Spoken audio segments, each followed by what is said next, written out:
pemberian penghargaan kepada Pak Harto, saya Menteri Hak Asasi Manusia, saya no comment. Titik. No comment.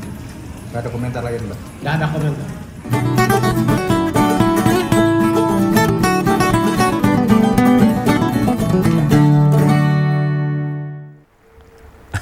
Ketemu lagi dengan Om Begawan. Ini suasana hujan ini.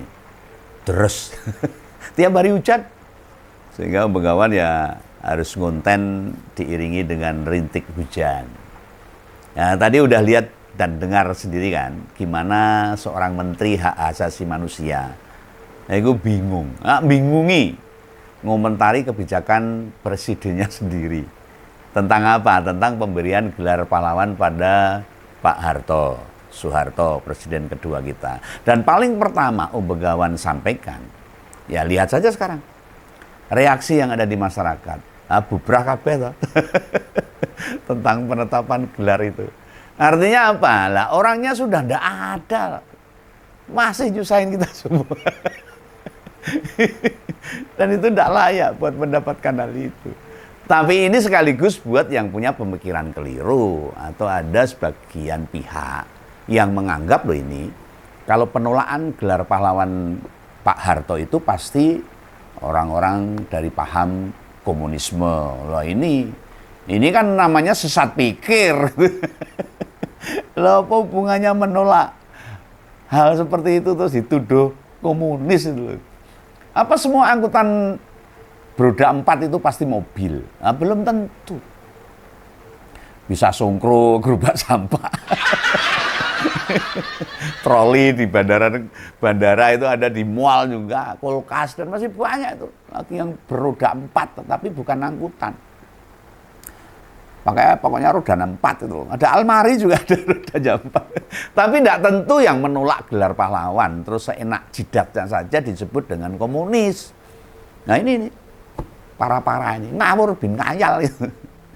Sikap-sikap yang demikian mudah kita temui pada sebagian pendukungnya Jokowi juga.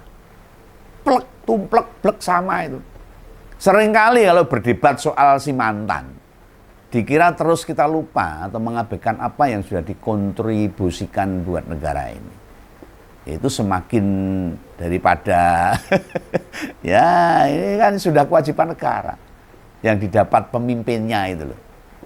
Kalau bicara jasa, semua presiden jelas ada jasanya. Nggak ada presiden yang setelah dilantik nggak ngapa-ngapain. Tadi ngerti toh? Pak Natalius Pigai itu mengomentari gelar pahlawan dengan bilang gini, no comment, titik. Loh kenapa nggak berani kasih komentar? Karena selama rezim Soeharto berkuasa, rakyat dan bumi Papua direndahkan dan diobrak-abrik sama Soeharto. Termasuk privat. Dia tidak bisa tutup mata atas sejarah itu. Nah ini perkiraan Om Begawan aja. Demikian juga ada perasaan gamang. Anda tetap memberi pujian pada presiden kedua itu. Loh ngalamat ketika pulang ke Papua. Dirinya bakal dikercoin sama masyarakat Papua. Loh masih banyak loh tokoh-tokoh adat kelompok masyarakat hatinya memelihara luka selama 32 tahun. Bumi Cendrawasih diperkosa luar biasa. Dikeruk, dihabisin. Rakyatnya diintimidasi, diteror, ditakut-takuti. Tidak cukup itu. Sudah berapa nyawa melayang di sana? Karena kebijakan pemerintah waktu Orde Baru. Lu silahkanlah ngebela Pak Harto, tetapi menyodorkan dalih tidak ada jasa atau penolakan gelar adalah komunis. Yang nolak gelar itu dibilang komunis, PKI. Yang ngomong begitu tidak ngerti sejarah.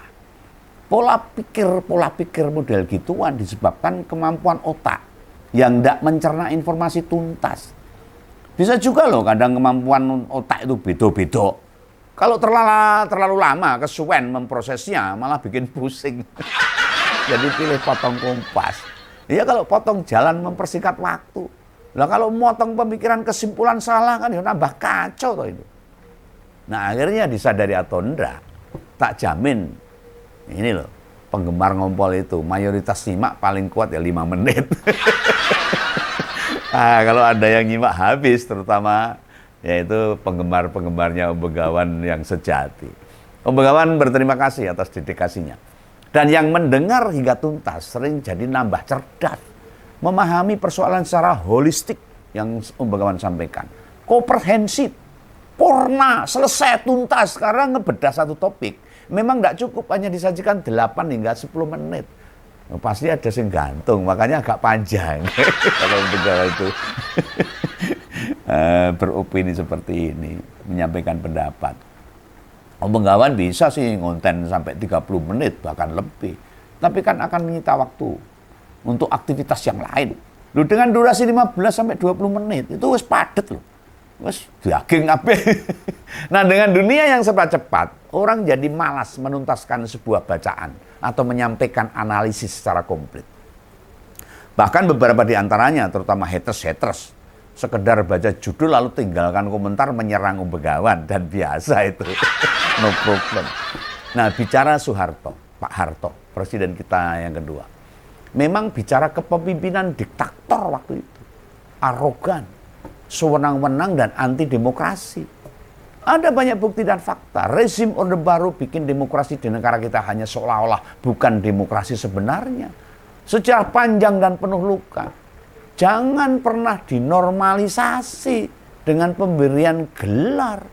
Itu jelas sangat menyakitkan hati rakyat. Fakta yang sangat kasat mata. Ya, reformasi waktu itu 98. Dan turunnya Pak Harto mengundurkan diri sebagai presiden. Lalu renek kesalahan, renek pelanggaran apa ya mudun dewi. Lah usulan pemberian gelar ndak baru sekarang loh muncul.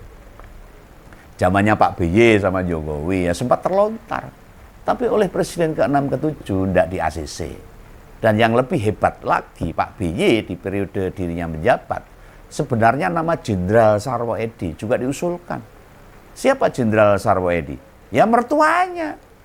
Atas prinsip menjunjung kepatutan, usulan gelar pahlawan Bapak almarhum Ibu Ani Yudhoyono itu tidak dikabulkan sama Pak BY.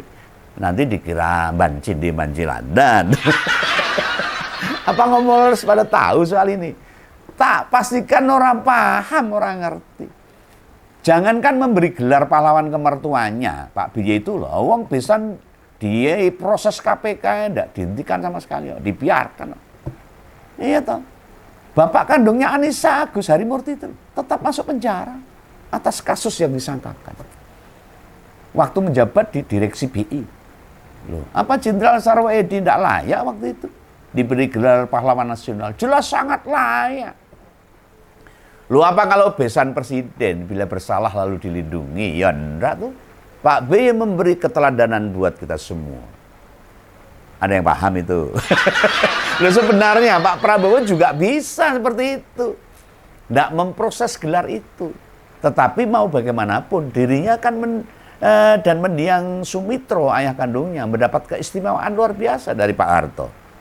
Loh, sampai di sini ngompolos, ngerti kan? Gimana kredibilitas dan integritas para pemimpin kita? Mencatat dan mengingat kesalahan Pak Harto bukan berarti kita pendendam, enggak ada. Ini hanya masalah sejarah yang perlu diluruskan. Tidak mau melupakan kesalahan masa lalu. Dengan tidak memberi gelar pahlawan, bangsa ini justru belajar buat jadi bangsa yang besar. Tapi bersikap seolah-olah tidak pernah ada kesalahan berat. Selama Orde Baru itu namanya denial. Kita semua wajib memaafkan kesalahan yang diperbuat. Oh iya, toh orangnya sudah sedo tahu, sudah meninggal. Bahwa melupakan lalu memberikan gelar pahlawan nasional itu kepicikan berpikir menurut Om Begawan. Masalahnya apa? Rata-rata kemampuan otak orang-orang sekarang berpikir itu makin melemah. Ya bu, karena memang situasi kondisi. Sekarang itu era cepat. Neng kudu jeli sama hati-hati, waspada, diajari dan dilatih buat menghidupkan nalar serta logika.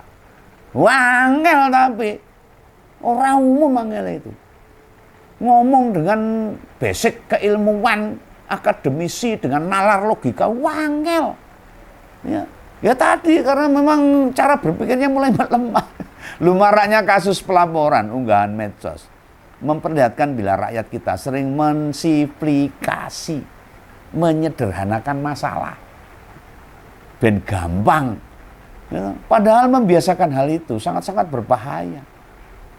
Otak kita ini jadi semakin daripada kurang daya kritisnya. Ya, semakin orang kritis karena sidik-sidik wes ngono wae. Apapun yang ada di tubuh kita, kalau jarang difungsikan dengan sama, otomatis ya melemah. Ini contoh sederhana. Kenapa tangan kiri kita buat bermain badminton, teknis meja melempar itu tidak seperti tangan kanan? Kecuali orang kita loh. Ya orang tua kita sering mendidik, tangan kanan itu baik, tangan kiri itu buruk. Hasilnya kekuatan dan refleksi bedanya jauh. Artinya apa? Otak harus sering diasah untuk berpikir kritis. Kalau dibiarkan tidak pernah berpikir dengan logis, nalar, ya rugi justru kita sendiri. Akhirnya jadi otak kita itu jadi nol prudel. Iso kosong melompong itu. Enggak suwe-suwe kurang sak strip, tahu kurang sak strip. Kurang sak persen itu. Nah, balik lagi perkara penetapan gelar pahlawan.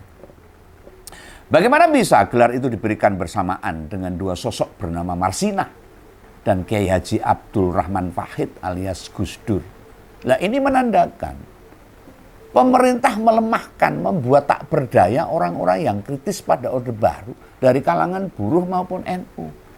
Lihat saja, NU kemarin juga mendukung kebijakan loh, ngasih gelar pahlawan pada Pak Soeharto loh. Bukankah keduanya, Marsinah dan Gus Dur, dua sosok yang bereaksi dengan berbagai kebijakan Soeharto waktu itu? Bukankah keduanya sering menerima tekanan, intimidasi, dituding melawan pemerintah? Sudah tidak terhitung tuh berapa kali atau berapa jenis tekanan yang mereka terima.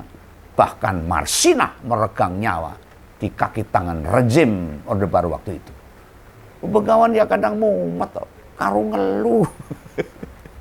Siapapun yang tidak setuju gelar pahlawan Soeharto sering dibilang tidak ngakui jasa Pak Harto. Enggak. Iya mengakui. Lagi-lagi ini mirip dengan pembelanya Jokowi juga. Pembela garis keras yang pasang badan. Mau dijelaskan model apapun, mereka-mereka itu kok yang ngeyel orang umum. Karena logika nalarnya sudah mumpet, buntu.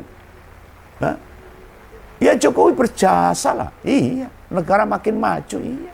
Beberapa proyek infrastruktur menguntungkan rakyat dan lainnya. Tapi apa kemudian kita terus menutup mata 2-3 akhir tahun terakhir ini periode hingga saat ini? Ekses kerusakan politik, ekonomi akibat ulah dia masih kita rasakan. Lah mbok melek to cah-cah. Matanya dibuka, jemperen terus. Itu para pendukungnya itu. Bagaimana kita bisa melihat kerusakan? Utang negara menggunung, korupsi di mana-mana. Bandara Kertajati tidak kepakai, mangkrak IKN progresnya melambat. Nepotisme makin menggila, wakeh, ora umum. Pemerintah bebal dan berbagai persoalan lain. Lalu dengan enteng kita bilang Jokowi tidak ikut disalahkan. Loh enak men. Lo memang manggilnya Pak Prabowo siapa? Tidak ada urusannya sama Jokowi. Berapa kali coba Presiden menyebut dia belajar dari Jokowi. Beberapa pejabat itu juga banyak yang ngomong, jangan lupakan jasa Pak Harto. Malah ada yang mengingatkan, dulu sebutan Pak Harto itu Bapak Pembangunan loh. Loh Bapak Pembangunan apa? Atau jangan-jangan orang pada nganggep gambar wajah Pak Harto di berbagai bodi truk-truk dengan kalimat iya kabare? Sepena zamanku toh. Banyak itu. Itu dikira beneran. Kalau orang yang cerdas, itu satir, sindiran. Kalau zaman sekarang itu tidak jauh beda sama zamannya Pak Harto dulu. Pak Harto memang bapak pembangunan, tapi pembangunannya akhirnya menimbulkan ekses. Korupsi semakin banyak, nepotisme, pembangunan mental merusak negara. Ya ini saya baru setuju.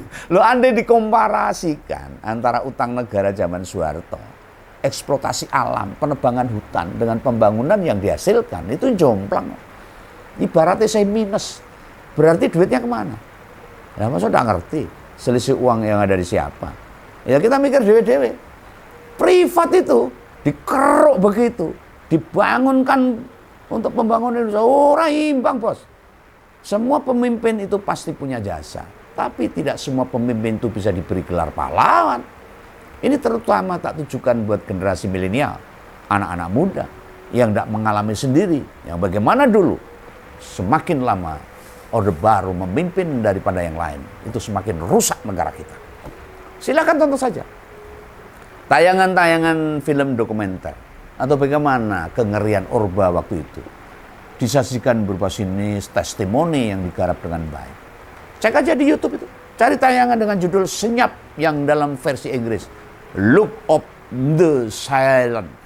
Ada juga yang satunya berjudul Jagal atau The